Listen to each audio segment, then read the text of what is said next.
Hello, my dear friends. Welcome to my YouTube channel, Prahari's Care. So, we are into the 21st day of the Middle East War. US, Israel against Iran. So വാറിൻ്റെ ഇടയിലൂടെ ഒരു Eid, happy Eid കടന്നു പോയിരിക്കുകയാണ്. പലർക്കും ഈ Eid happy ആയിരിക്കും, പലർക്കും happy ആവത്തില്ല. ഒരുപാട് നാശനഷ്ടങ്ങൾ ലോകം ഒട്ടാകെ നടക്കുന്ന ഒരു സിറ്റുവേഷനാണ്. അഫ്ഗാനിസ്ഥാനും പാകിസ്ഥാനും ഫൈറ്റ് ചെയ്തുകൊണ്ടിരിക്കുന്നു. Complete Arabian countries are up against war with Iran. So things are very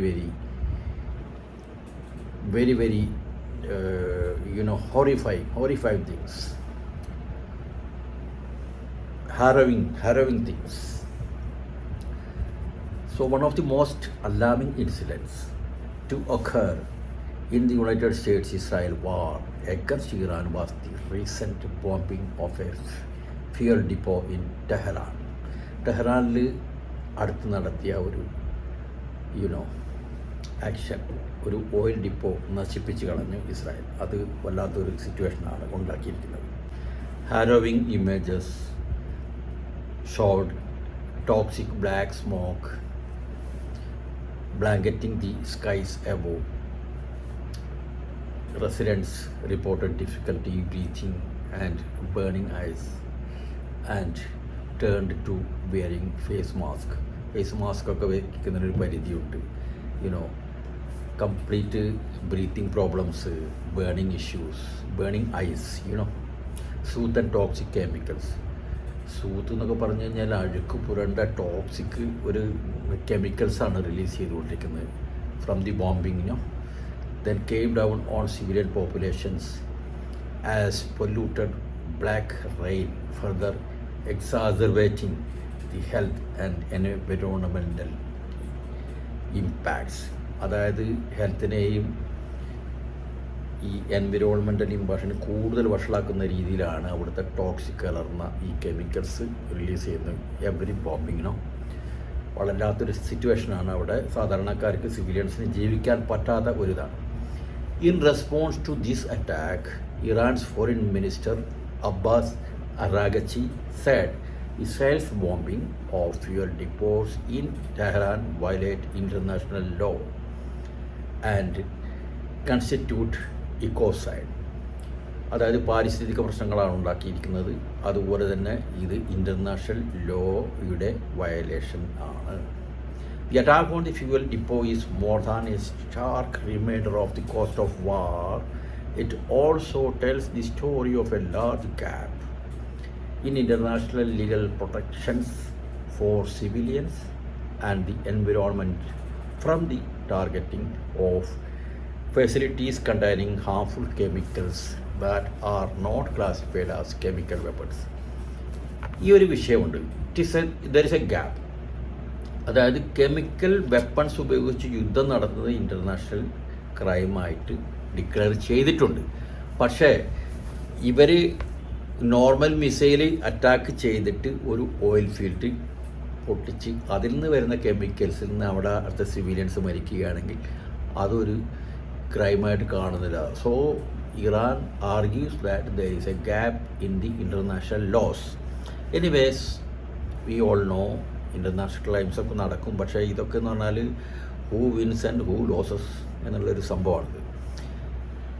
International law contains provisions against the use of chemical weapons in war. However, there is no gap of protection when dangerous toxins are released due to the attacks on sites like fuel depots. ഇതുപോലുള്ള സ്ഥലങ്ങൾ ആക്രമിച്ച് fuel depot ഒക്കെ പൊട്ടി വരുന്ന ലീക്കും ഇതിന് ആ toxic മെറ്റീരിയൽസിനും കൊണ്ടുവന്ന chemical reaction ഇതിൽ പെടുന്നില്ല. വാർ വിത്ത് കെമിക്കൽ വെപ്പൺസിൽ പെടുന്നില്ല. These gaps need to be addressed to protect civilians in war. ഈ ഗ്യാപ്പ് പ്രൊട്ടക്റ്റ് ചെയ്യണം, അത് അഡ്രസ്സ് ചെയ്യണം എന്നുള്ളതാണ് ഇറാൻ്റെ ഒരു ആവശ്യം. UN's റെസ്പോൺസ്, യുണൈറ്റഡ് നാഷൻസ് എന്താണ് പറയുന്നത്? The UN's maritime body called the creation of a safe shipping corridor in the Gulf to evacuate stranded vehicles and seafarers after an emergency meeting that also condemned Iran. അവർ പറയുന്നത് പെട്ടെന്നൊരു safe passage കൊടുക്കണം, ഈ standard ഷിപ്സൊക്കെ പെട്ടെന്ന് അവിടെ നിന്ന് നീക്കം ചെയ്യണം. അതുപോലെ അവർ ഇറാനെയും കുറ്റപ്പെടുത്തിയിട്ടുണ്ട് ഈ വാർ ഇതുപോലൊരു സിറ്റുവേഷൻ വന്നതുകൊണ്ട്. ഒമാൻസ് റെസ്പോൺസ്. ഒമാൻ എന്ത് പറയുന്നത് നോക്കാം. Oman's foreign minister Badr al Busaidi has claimed the US has lost control. US complete control loss ആയിരിക്കുന്നത് of its own foreign policy and accused Israel of persuading Donald Trump's administration to go to war with Iran, a conflict he described as a catastrophe and grave miscalculation. അതായത് അവർ പറഞ്ഞിരിക്കുന്നത് US-ൻ്റെ കയ്യിൽ നിന്ന് യുദ്ധം പോയിരിക്കുകയാണ്. Okay, and Israel പറഞ്ഞ് നിർബന്ധിച്ചുകൊണ്ട് persuade ചെയ്തുകൊണ്ട് US-നെ കൊണ്ട് ഇതൊക്കെ ചെയ്യിക്കുകയാണ്. കിട്ടുന്ന ചാൻസിൽ ഇസ്രായേലും ഭയങ്കരമായിട്ട് കാറ്റാസ്ട്രോഫ് ആൻഡ് ഗ്രേവ് മിസ്കാൽക്കുലേഷൻ ആയിരിക്കുകയാണെന്ന് പറയുന്നു. Of all the Gulf countries, Oman was the most vocal and publicly proactive in trying to halt a US attack on Iran. ഈ ഗൾഫ് കൺട്രീസിൽ മൊത്തം നോക്കുമ്പോൾ ഒമാൻ മാത്രമാണ് ശക്തമായ ഭാഷയിൽ US-ന് താക്കീത് കൊടുത്തിരിക്കുന്നത്. Although other states, including the UAE and Qatar, also worked hard to find diplomatic solutions and warned Trump that a war would be devastating for this region. ആ region മൊത്തം ഡിവാസ്റ്റേറ്റിംഗ് ആണ് ഈ വാർ വരുന്നത്. അമേരിക്കക്ക് എന്താ, അമേരിക്ക വല്ലവൻ്റെ നാട്ടിൽ പോയിട്ട് അവിടുത്തെ യുദ്ധമാണ് ഏറ്റെടുത്തിരിക്കുകയാണ്. അമേരിക്കയിൽ അവരെല്ലാം സുഖമായിട്ട് കഴിയുന്നുണ്ടല്ലോ. ഇവിടെയുള്ള ഈ റീജിയനിലുള്ള ആളുകളെല്ലാം പ്രശ്നമുള്ളൂ. പിന്നെ നമ്മളെപ്പോലുള്ള കൺട്രി ഫ്യൂവലും കാര്യമൊന്നും വരാതെ ഇവിടെ എങ്ങനെ ജീവിക്കും? LPG ഗ്യാസ് ഇല്ല, നാളെ പെട്രോളിനും ഡീസലിനും എല്ലാം ഇവിടെ പ്രശ്നമാവില്ലേ? നമ്മളെ സ്റ്റോക്കേജ് കഴിഞ്ഞ് കഴിഞ്ഞാൽ നമ്മളെവിടെ പോകും? Without the energy this thing stocks, what we will do എന്നാലോചിച്ചു. അപ്പോൾ ഇത് പെട്ടെന്ന് ഇതൊക്കെ ഈ ക്രൈസിസ് ഓവർകം ചെയ്യാനുള്ളൊരു ശ്രമമാണ് എല്ലാ കൺട്രികളും ചെയ്യേണ്ടത്. Responsible states had to be stepped in to stop the war on a war footing manner. Okay, so അതൊക്കെയാണ് ഇതിൻ്റെ ഒരു നമുക്ക് പറയാനുള്ളത്. Since the US-Israel began bombing Iran and the Gulf states have endured a campaign of daily vengeance in the Iranian regime by the Iranian target the thousands of missiles and drones that have hit airports, military bases, ports, hotels, financial districts and other civilian structures. ഇവരിപ്പോൾ ഈ പണ്ടൊക്കെ യുദ്ധം എന്ന് പറഞ്ഞാൽ ഒരു നേർക്കാഴ്ച ഉണ്ടായിരുന്നു. നമ്മൾ ആർമി ടു ആർമി അല്ലെങ്കിൽ air force to air force, defence installation to defence installation. ഇപ്പോൾ അതല്ല, ഇപ്പോൾ സിവിലിയൻ ഇൻസ്റ്റാളേഷൻ എല്ലാം ടാർഗറ്റ് ചെയ്യാണ്. യുദ്ധത്തിനൊന്നും യാതൊരുവിധ എത്തിക്സും ഇല്ലാതെ ആയി തീർന്നിരിക്കുകയാണെന്ന് നമുക്ക് കാണാൻ പറ്റുന്നുണ്ട്. ഇറാൻസ് targeting of critical energy infrastructure in Qatar, Kuwait and Saudi Arabia is the Gulf states' worst nightmare. Gulf countries ഒരിക്കലും പ്രതീക്ഷിച്ചില്ല അവരുടെ refineries ആക്രമിക്കുമെന്ന്. said analysts, and has mounted pressure on leaders to go further in defending their security and energy sovereignty. ഇപ്പോൾ ഇന്നിപ്പോൾ ഇത് കഴിഞ്ഞാൽ ഇനി ശേഷം ഒന്നുകൂടെ ഇവർ റിയാക്ട് ചെയ്യാൻ പോകുമെന്ന് തോന്നുന്നു ഗൾഫ് കൺട്രീസ്. കാരണം അവരുടെ ഓയിൽ റിഫൈനറിൽ തൊട്ട് കഴിഞ്ഞാൽ അവരുടെ ഫ്യൂച്ചർ എന്താവും? എണ്ണ കൊണ്ടുള്ളതാണല്ലോ ഇവനൊക്കെ കാശുണ്ടെന്ന് പറഞ്ഞ് നടക്കുന്നത്. എണ്ണ ഇല്ലെങ്കിൽ അവരുടെ സ്ഥിതി എന്താ? എണ്ണയുടെ എല്ലാ റിഫൈനറി പോയി കഴിഞ്ഞാൽ they will go back two years together. പിന്നെ അവർക്ക് തിരിച്ചു വരണമെങ്കിൽ ഇതെല്ലാം രണ്ടാമത് റീബിൽഡ് ചെയ്യണമെങ്കിൽ കഷ്ടമാണ്. Gabbard statement. Tulsi Gabbard, the US Director of National Intelligence, said the US and Israel have different objectives.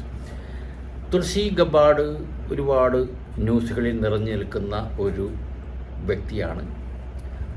അവർ പറഞ്ഞിരിക്കുന്നത് ഇസ്രായേലിൻ്റെ ഒബ്ജക്റ്റീവ് വേറെയാണ്, US-ൻ്റെ ഒബ്ജക്റ്റീവ് വേറെയാണ് ഈ യുദ്ധത്തിൽ. അവർ പറയുന്നത് Israel objective, what is Israel's objective? Disabling the Iranian leadership. Iranian ലീഡർഷിപ്പിനെ കൊന്നൊടുക്കുക എന്നുള്ളതാണ് ഇസ്രായേൽ ഉദ്ദേശിക്കുന്നത്. വേറാസ് US ഒബ്ജക്റ്റീവ് എന്ന് പറഞ്ഞാൽ to destroy Iran's ballistic missile launching capability. അവരുടെ മിസൈൽ ലോഞ്ചിങ് ക്യാപ്പബിലിറ്റിനെ ഡിസ്ട്രോയ് ചെയ്യുക, ബലിസ്റ്റിക് മിസൈൽസ് പ്രൊഡക്ഷൻ ക്യാപ്പബിലിറ്റിയെ നിർവീര്യമാക്കുക, ആൻഡ് അവരുടെ നേവിയെ ഈ ഭൂമിയിൽ നിന്ന് തന്നെ അപ്രത്യക്ഷമാക്കുക. അത് ഏതാണ്ട് സാധിച്ചിട്ടുണ്ട്. നേവി കംപ്ലീറ്റ് തകർന്ന ഒരു റിപ്പോർട്ടാണ് നമുക്ക് കിട്ടിക്കൊണ്ടിരിക്കുന്നത്. പക്ഷേ അവരുടെ കരസേന സജീവമാണ്. അവരുടെ missile production is still going on. There is no problem to that thing. Okay, Israel എന്താണ് പറഞ്ഞിരിക്കുന്നത് നോക്കാം. Israeli ministry said it had struck a number of Iranian naval vessels at a port of the Caspian Sea, including missile ships and patrol boats. അവരെ നേവിക്ക് നന്നായിട്ട് കൊടുത്തിട്ടുണ്ടെന്നാണ് Israel പറയുന്നത്. ഇറാൻ്റെ India condemned strikes on energy facilities in the Gulf as unacceptable, warning they risk worsening global energy flows. India condemn ചെയ്തിരിക്കുകയാണ്. ഇറാൻ്റെ facility, അതായത് oil ഡിപ്പോയൊക്കെ ആക്രമിച്ചതിനെ നിശിതമായി വിമർശിച്ചിട്ടുണ്ട് India. Efforts to endure safe passage, ഒരു സേഫ് പാസേജ്, പ്രത്യേകിച്ച് ഈ ഹോർമുസ് കടലിടുക്കിലെ ഹോർമുസ് സ്റ്റേറ്റിലുള്ള ആ ബ്ലോക്കേജ് മാറ്റാനാണ് ശ്രമിക്കേണ്ടത് എന്നുള്ളതാണ്. Britain, France, Germany, Italy and Netherlands and Japan contempt Iran's attacks on commercial vessels and oil and gas facilities in the Gulf, while expressing deep concern over the escalating conflict. ഈ വർദ്ധിച്ചു വരുന്ന ബാറ്റിൽ വാർ, ഇതിൽ വളരെ deep concern ഈ കൺട്രികളെല്ലാം കാണിച്ചിരിക്കുകയാണ്. They also expressed their readiness to contribute to appropriate efforts to ensure safe passage through the Strait of Hormuz. Strait of ഹോർമസിലൂടെ വേണമെങ്കിൽ അവർ ready ആയിട്ടിരിക്കുകയാണെന്ന് പറഞ്ഞ് അറ്റാക്ക് ചെയ്യാൻ വേണ്ടിയിട്ട്. പക്ഷേ വേറൊരു കാര്യമുണ്ട്, നാറ്റോ കൺട്രികളെ US വിളിച്ചപ്പോൾ ആരും വരുന്നില്ല. ട്രംപ് ഔട്ട് ബസ്റ്റ്, ട്രംപിന് ദേഷ്യം വന്നു. US president Donald Trump took to Truth Social and called NATO കോവാർഡാണെന്ന് ചിത്രീകരിച്ചിരിക്കുകയാണ് നാറ്റോ എന്ന് പറഞ്ഞാൽ. He also said the organization did not want to join the fight to stop a nuclear-powered Iran. ഒരു nuclear പവറായ ഇറാനെ stop ചെയ്യാൻ വേണ്ടി ഈ കൺട്രികൾ, NATO countries ആരും മുന്നോട്ട് വരുന്നില്ല. ദേ ആർ കോവേർഡ്, ഭീരുക്കളാണ്, പേടിച്ച് തോടികളാണെന്നാണ് പറയുന്നത്. Okay, Trump administration is also considering occupying or blockading Iran's Kharg Island to pressure Iran into reopening the Strait of Hormuz. Trump പറഞ്ഞിരിക്കുന്നത്, അതായത് ഇറാൻ്റെ ഒരു ഐലൻഡുണ്ട്, കറാച്ച് ഐലൻഡിലാണ്. അവിടെ നിന്ന് വെച്ചിട്ടാണ് ഇറാൻ്റെ എല്ലാ എക്സ്പോർട്സും നടക്കുന്നത്, ഓയിൽ എക്സ്പോർട്സും നടക്കുന്നത്. അത് ഹോർമുസിലൂടെ അല്ല വരേണ്ടത്. അപ്പോൾ അത് ആക്രമിക്കാനുള്ള ഒരു പരിപാടി ഉണ്ടെന്നാണ് ആര് പറയുന്നത്, ട്രംപ്. പക്ഷെ അതൊക്കെ ആക്രമിക്കാൻ പോയി കഴിഞ്ഞാൽ ഇറാൻ പിന്നെ എവിടെയൊക്കെ എന്തൊക്കെയാണ് ആക്രമിക്കുക എന്നുള്ള യാതൊരു ഇതുമില്ല. ഇറാൻ്റെ റെസ്പോൺസ് വന്നിരിക്കുന്നത്, meanwhile Iran has warned it will respond with zero restraint if its energy infrastructure is targeted again. As the conflict with Israel intensifies and spreads across the region, the fresh rising casualties and growing global concern over energy supplies in retaliation for Israel's attacks on the South Pars gas field. അതായത് Israel attack ചെയ്ത് അവരുടെ oil depot ഒക്കെ നശിപ്പിച്ചിരിക്കുകയാണ്. അപ്പോൾ zero റിസ്റ്റൈൻഡ് ആയിട്ടുള്ള അവർ ഇത് further spread ചെയ്യുന്ന പറഞ്ഞു. Iran പറഞ്ഞിരിക്കുന്നത് മെനി കൺട്രീസ് നമ്മളെ അറ്റാക്ക് ചെയ്യും, ഗ്ലോബൽ കൺസേൺ ആണ് over energy supplies in retaliation to Israel's attack. ഏതായാലും ഇറാൻ ഇത് യുദ്ധം നിർത്താൻ പോകുന്നില്ല, until and unless it is fully destroyed. അങ്ങനെയാണ് നമ്മൾ കണ്ടുവരുന്നത്. അങ്ങനെ വളരെ എന്താ വെച്ചാൽ ഡേഞ്ചറസ് സിറ്റുവേഷനിലൂടെയാണ് അറ്റ് ദി മോമെൻറ്റ് ഈ യുദ്ധം കടന്നു പോകുന്നത്. What is happening now? Overnight strike continued across multiple fronts. ഒരുപാട് പല സ്ഥലങ്ങളിലായിട്ട് യുദ്ധം നടന്നുകൊണ്ടിരിക്കുകയാണ്. With explosions reported over Jerusalem and in Tehran, even as civilians marked Eid under the shadow of war. C, ഇവർ ഈദ് ആഘോഷിച്ചോ എന്ന് പോലും നമുക്കറിയില്ല. ഒരു യുദ്ധത്തിൻ്റെ ഭീതിയിൽ, യുദ്ധത്തിൻ്റെ നിഴലിലാണ് ഈ കൺട്രികളെല്ലാം, ഇവിടുത്തെ സിവിലിയൻസൊക്കെ കഴിയുന്നത്. അവരൊക്കെ പലരും കോൺസെൻട്രേഷൻ ക്യാമ്പുകളിലും അതുപോലെ ഷെൽട്ടറുകളിലും ബങ്കറുകളിലും ഒളിച്ചിരിക്കുകയായിരിക്കും. അവർക്ക് ഒരു നേരം ഫുഡ് കിട്ടിയോന്ന് പോലും അറിയില്ല. We don't know what is the exact situation right in these countries during the Eid celebration. Okay. Air raid sirens sounded in Jerusalem as Iranian missiles were fired in quick succession. തുടരെയായിട്ട് ഒന്നിനു പുറകെ ഒന്നായിട്ട് മിസൈൽ അടിച്ചുകൊണ്ടിരിക്കുകയാണ് Iran. While several Gulf countries including Saudi Arabia and Bahrain said they intercepted incoming drones, Israeli PM Benjamin Netanyahu said Israel had acted alone in striking Iran's South Pars gas field amid reports of mounting damage to critical energy infrastructure. Israel മാത്രമാണ് ഇവരുടെ oil ഡിപ്പോക്ക് അടിച്ചെന്ന് അവർ അവകാശപ്പെടുന്നുണ്ട്. അത് ശരിയാണ്, അതിലൊന്നും യാതൊരു ഡൗട്ടുമില്ലാത്ത കാര്യമാണ്.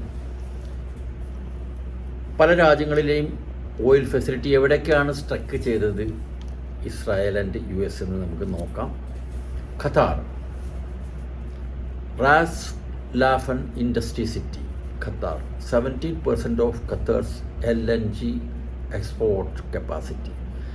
17% liquefied natural gas export ചെയ്യുന്ന ഒരു capacity ആയിരുന്നു അതിന്. LNG trains AS4 and AS6 destroyed. So heavy ഡാമേജാണ് പറ്റിയിരിക്കുന്നത്. LNG supply to Asia and European countries are going to hit severely. Another facility, Pearl GTL facility, fire at Shell's gas to liquid plant. ഷെല്ലിൻ്റെ ഒരു plan ഉണ്ട്, അതും ആക്രമിച്ച് തകർത്തിരിക്കുകയാണ്. ഖത്താറിലാണിത്. Qatar is a very important country.